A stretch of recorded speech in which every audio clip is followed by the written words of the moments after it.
meron ako dito iba-ibang cards. Kuha ka ng isa. Ako na lang. Sige. Pakitandaan yung cards, tapos pakipakita sa camera ko ano yung cards. Post ka na rin sa'yo. Okay na? Ayos! Okay na? Pakilagay yung card dito sa taas. Talagay ko lahat dito. Ngayon, di ko alam kung nasa yung banda yung card nyo, di ba? Ngayon, isipin niyo yung card nyo. Color blue yung cards dito, di ba? Gusto ko isipin mo na may isang card na nagiging color red yung likod. Tapos isipin niyo na yun yung card nyo. Okay? Iniisip mo ngayon?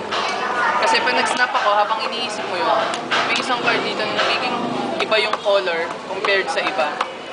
May isang card dito, di ba? Ngayon tatanungin ko kayo, ano yung card na pinili nyo? Three of Spades, di ba? So yung Three of Spades, ito. Ito yung card niya, di ba? Ngayon kita. Yung Three of Spades, itataob ko lang. Lalagay ko lang siya dito. Tapos pakisabi ate, pag stop kahit saan gusto. Stop. Stop, ito. Tandaan niyo tong card na to. Okay? Lalagay ko siya dito. Ngayon, isipin mo ulit yung card na yon, tapos mag-snap ulit ako. Gagawin kong red. Okay? Iisip mo?